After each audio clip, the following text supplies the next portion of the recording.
In today's video, I'm going to show you exactly what you need to do to get business funding in the next 30 days. So a lot of you guys been asking me, Dave, we need you to do another video explaining how we can get business funding in the next 30, 40, 50, 60 days. I said, hey, you could get it in 30 days as long as your business is intact and your business is in compliance. See, the last video I did, I explained a lot about personal credit, and here's why.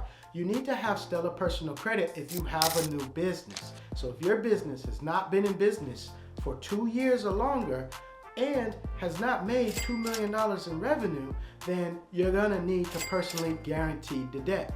What does that mean, to personally guarantee the debt? To personally guarantee the debt just basically means you as a person is going to co-sign on your business.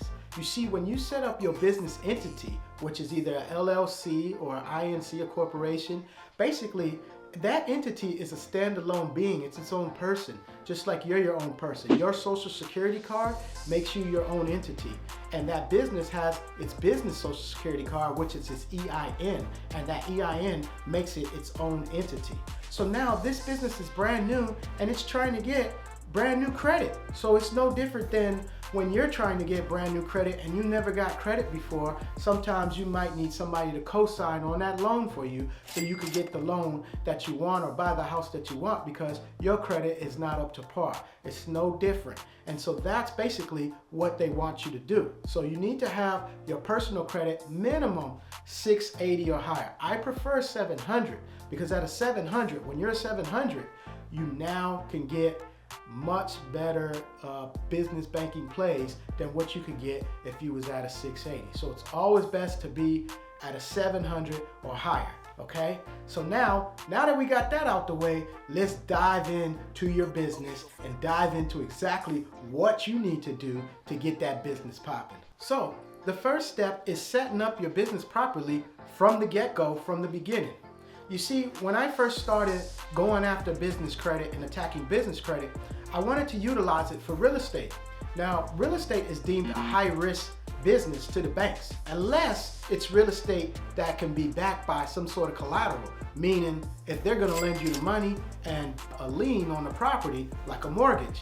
Now, they're okay with that, because if you don't pay them, they'll take that property as collateral, then they could go ahead and liquidate that asset and get their money back, okay? So they're okay with that. But when you're going for unsecured business funding, things like business lines of credit, business credit cards, business loans, things like that, that you can use you could use it for whatever you want in your business, the banks now, it's a little more scrutiny because they want to make sure that they could basically recoup that money.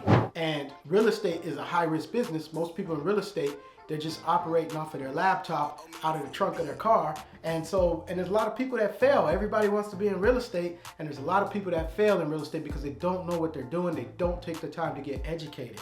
So because of that, the banks deem it as high risk. So when I first got my first business started, of course, I put, the actual name of the company was Supreme Investment Group. And the investment group, and put it in the real estate category, and I'm all excited about this. And guess what happened? My business got red flagged.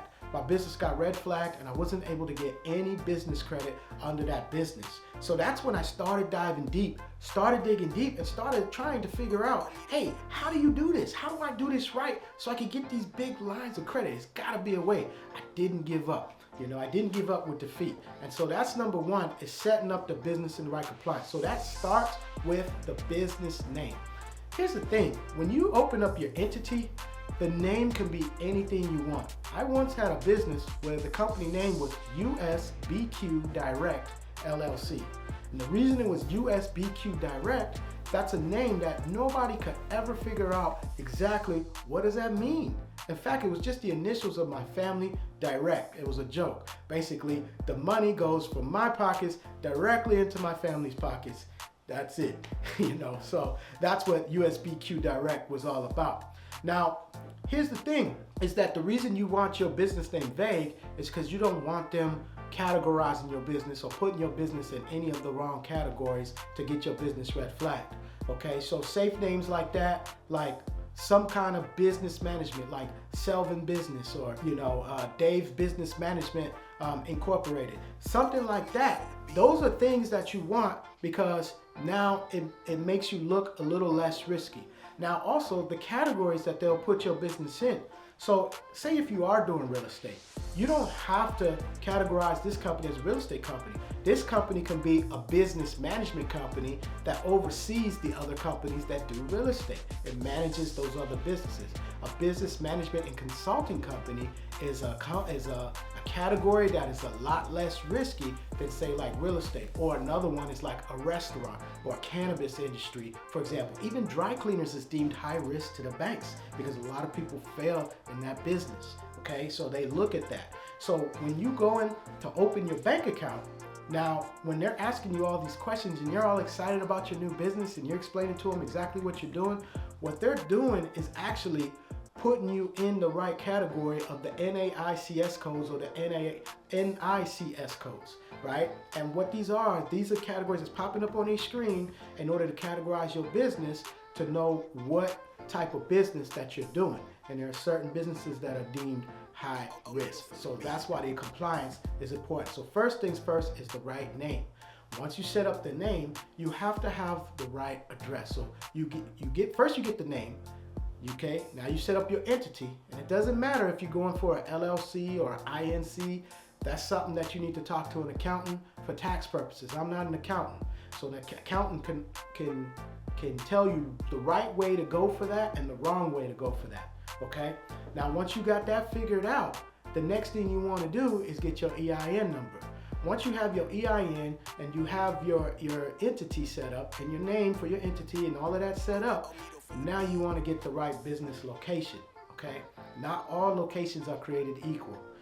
Number one thing you don't want to do is use a P.O. box, okay? That's a fly-by-night business and it is deemed high risk. We used to use back in the days the UPS store address because it was a regular address. It'll be at 123 Main Street and you can put your box number. So it could be like your box number might be 100.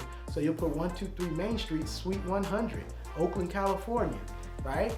Now, with the technology, when you do that, the underwriter at the bank is gonna look up your address and see that it's a UPS store. They're gonna Google map your address, see it's a UPS store, and your business is going to get flagged and deemed high risk business because you're operating out of a P.O. box. It's now the same as a P.O. box. So you don't want to do that. That's a no-no, okay?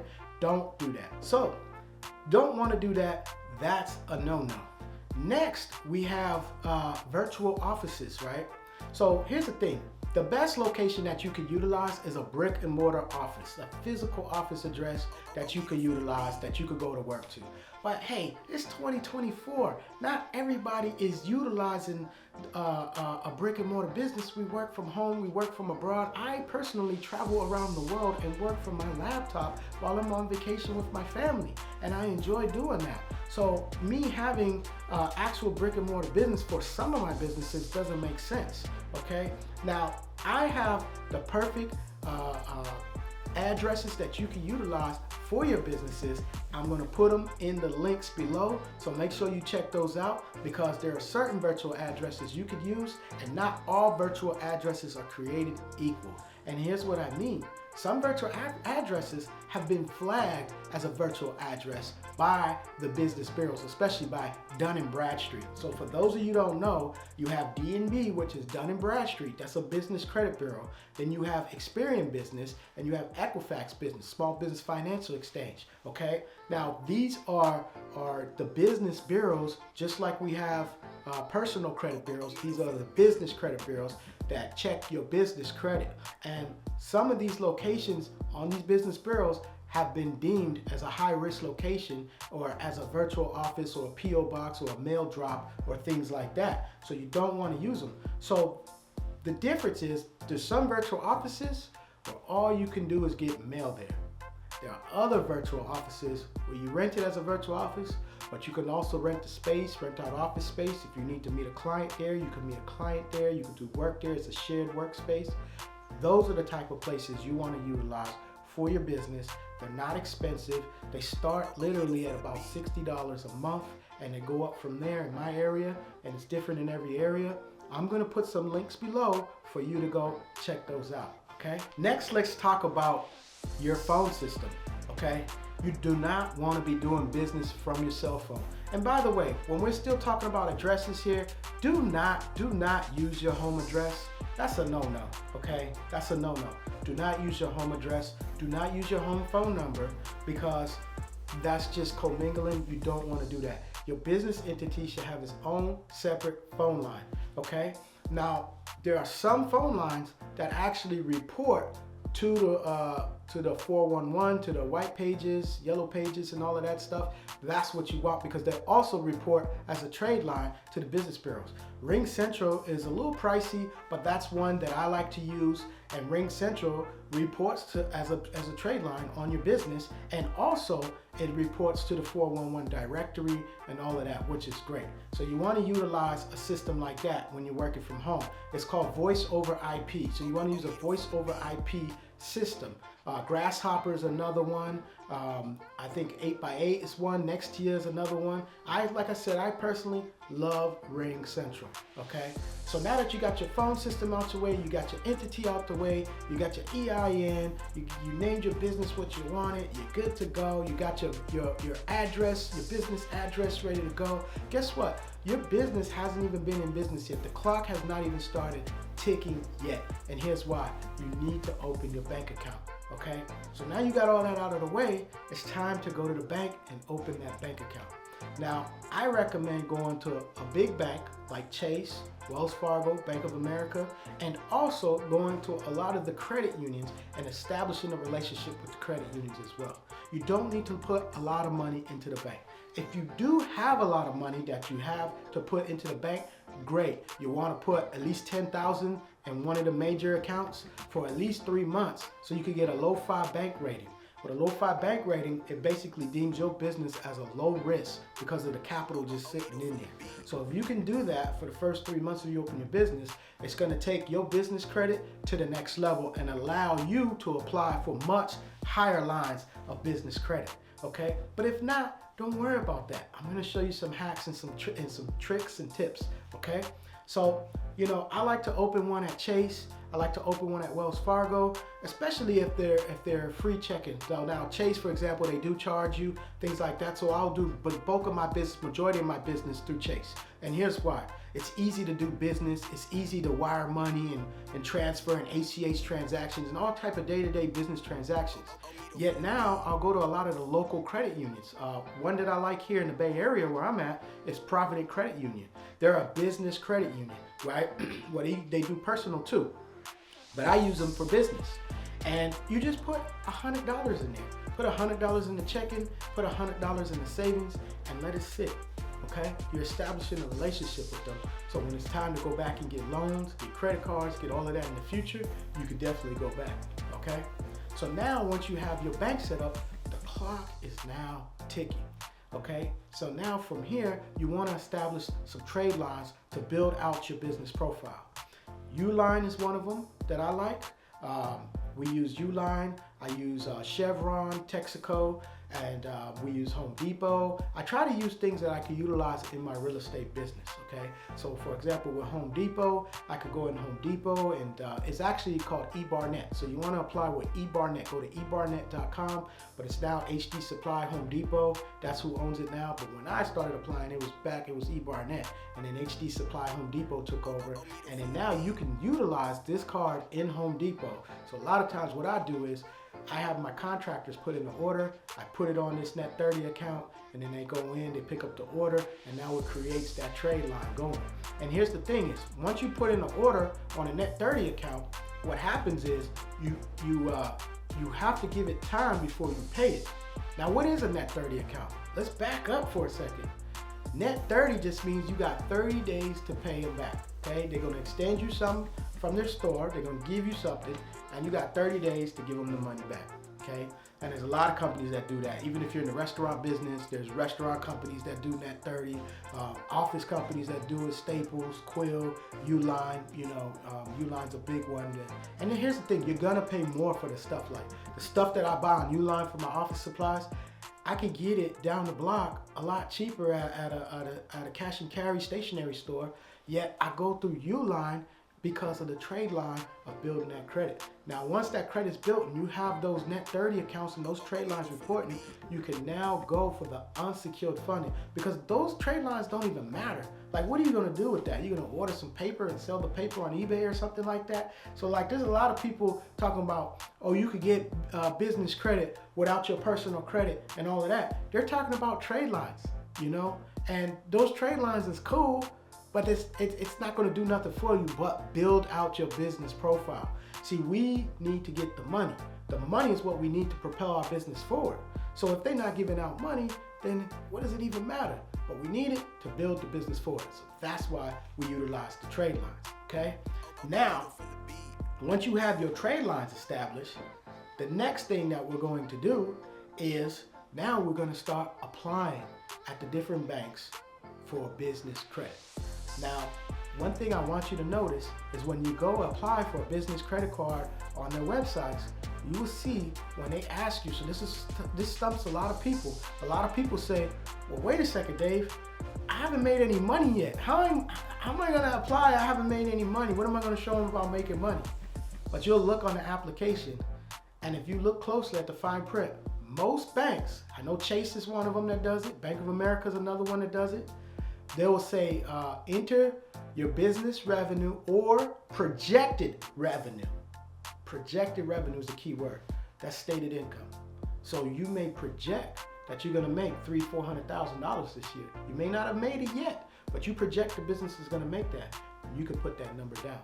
And you put that number down, and what you do is they're gonna base it off your personal credit too. So as long as your personal credit is stellar, they're gonna say, you know what, this guy Dave, we don't know about his business over here he's talking about. He said he's gonna make $800,000 this year with his business. We don't know, but we check his personal credit and he's a stand-up guy. You know, he pays his bills, he pays everything back, he keeps his utilization low. Let's rock with him. And then now they're gonna extend me that line of credit. But now here's the secret sauce. What you wanna do is, when you go apply, because you're gonna get a hard inquiry every single time you apply. So for one, you need to apply strategically. When you apply, you need to know which banks are gonna be pulling from Experian, which banks are gonna be pulling from TransUnion, and which banks are gonna be pulling from Equifax. And I'm talking about pulling your personal score, not the business score. And the reason why is, you need to know how many different hard inquiries you're gonna get on each profile, because if they're only pulling from Experian, they're only gonna see those hard inquiries from Experian. If you get too many hard inquiries at one time, they're gonna start denying you. So for example, if you go and you apply last week at one bank, this week at another bank, next week you're gonna get denied because now there's 3 inquiries. You see what I'm saying? So what you wanna do is, you wanna take your computer, you wanna open up a tab for every bank that you're gonna apply at. And then all the ones that you're gonna apply that say it's gonna be Experian, all the ones that's gonna be Equifax, all the ones TransUnion, you wanna open up a tab with each tab open at the same exact time. You wanna fill out the application simultaneously. Then you're gonna click submit, submit, submit, submit, submit, submit, and submit them all at the same time, okay? When you do that, your chances are likelier of you getting approved than you applying today, applying tomorrow, applying the next day, because the inquiries are all hitting at the same time, so they might not show up exactly at the same time. You see what I'm saying? So they're not gonna see them. These are strategies that I've used to get over 100K in one day in business credit card stacking, okay? This is the type of stuff that I'm teaching you so you can succeed. Now, the only challenge is you're gonna rack up a whole lot of hard inquiries, right?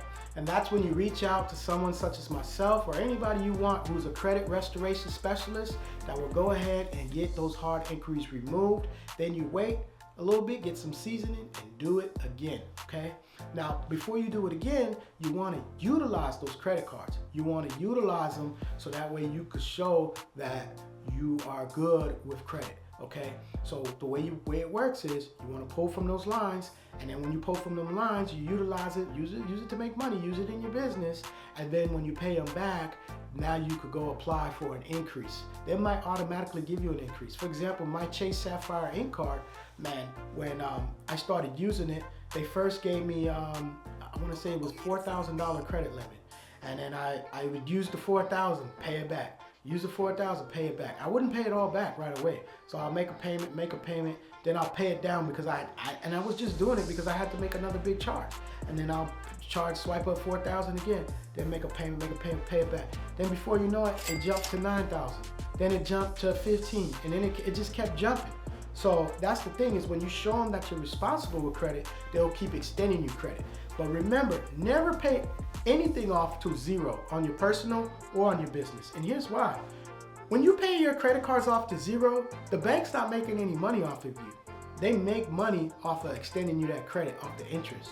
So you always want to keep a little balance there so they're always making money, and that'll actually boost your score a lot faster than paying your stuff to zero. Don't listen to that clown Dave Ramsey or whoever he is, man. That guy don't know what he's talking about. I'm trying to put you guys in position so you guys can get a book like this. This is one of my oldest books. As you see, it's all ripped up and torn and all that, and it's full of credit cards, baby. And that's what I want for you guys, man. So reach out to me. I hope this helps. And hey, you need anything, you know where to find me. In my next video, I'm going to show you exactly how to liquidate these cards so you can turn them to cash and purchase real estate, flip it, and get into your bag, baby. I love you guys.